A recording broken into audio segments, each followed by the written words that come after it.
Today we're going to talk about some issues that I've read a lot about on the forums about battery life and GoPros. And so I have the DJI Action, Osmo Action, and the GoPro Hero. So I know it's not the newest and latest GoPro, but pretty much they've not changed the battery system all the way up to the new ones, from what I understand. They're both 4K cameras. I'm not going to go into a ton of detail with what the cameras can do, but we'll talk about it for a second and a couple of different mounts that we have. So I've got the GoPro 5. Video-wise, I think it takes great videos, sound, great thing to use. The mounts are easy to work with. Downside is you kind of have to build your own little mounts depending on how you want to put them on your helmet. I use mine off the side of my helmet. And that battery-wise, I make sure I have 3 batteries to charge them every weekend, fully charged. Take them on, turn it on, and within half hour, 45 minutes, if the weather's cold, I'll look and I'll be down 20% battery life or dead. Today I had it on, got back to the trailer, it was showing 20% less on the mountain. Within 15 minutes, 20 minutes warming up now, it's showing back 50% battery life. Biggest issue I see is the battery life of the GoPro. If you only have one battery, you're only going to be videoing for probably 15, 20, 30 minutes on a cold day. So Lance, on the battery life, if you kept them warm, do you think that would help extend it a little bit more? I think it'll extend them a lot if you keep them warm, but with it out off on the side of your helmet or in front, however you're riding, the temperatures you ride with, once you put them into your GoPro, it's going to drain them immediately. Okay. So if you stuck your extra spare batteries, where do you carry those with you? On my spare batteries, I put them in my glove box on Skidoo, which a little bit of heat comes in and off the motor and keeps them warm. I also wrap them up in a towel and all that, trying to keep heat around them. Like I say, within 10 minutes of putting them in, running them, they show 50% or less drain.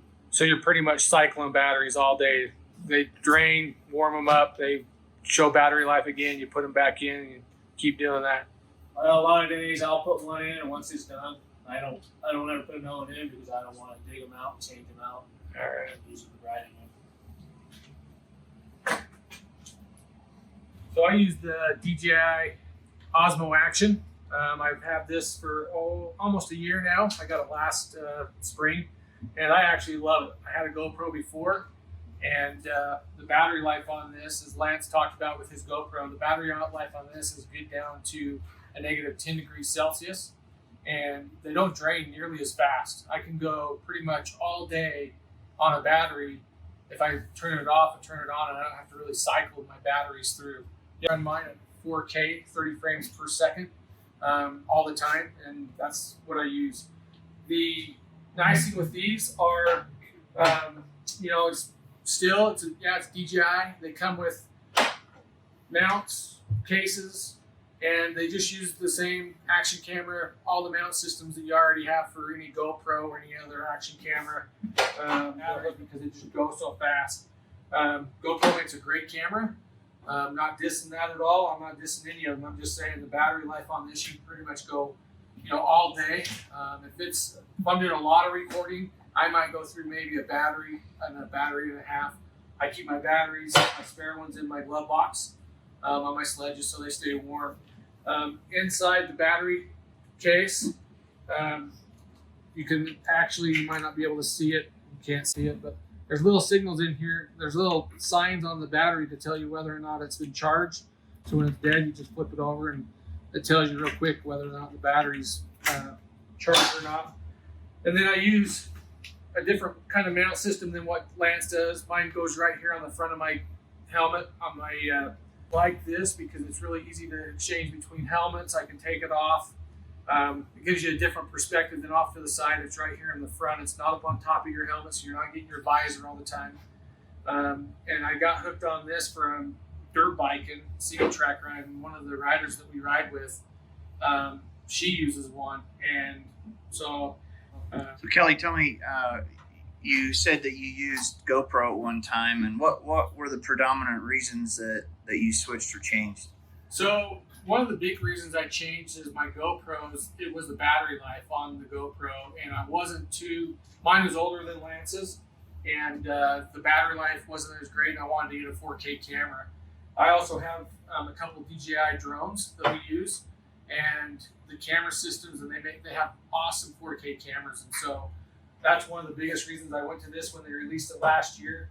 I bought one. They had some issues right at first with the firmware, and now it's like I took it to Hawaii this past year, did a bunch of stuff in the ocean with it, and it never missed a beat. Have you had any experience with their customer service? I know that GoPro originally had really great customer service when they first came out with their cameras because they were the only one in the market. But since there's been some new cameras and they've gotten pretty popular, at least my personal experience with their customer service has been pretty negative. Yeah, I haven't had any experience with the GoPro customer service. I have had a couple of guys that have had to send their drones back, and DJI has a insurance policy plan that you can buy when you buy their equipment, and it goes, for 1 year from the time of purchase. But pretty much you submit your form, and they pretty much cross ship you a new camera as when you send yours back on the drones and stuff. I have not had to send the camera back yet because there hasn't been any issues with it. So based on a couple of, there's some videos out there, guys' comments, I think customer service is customer service, and it depends on who you get on the other side of the phone.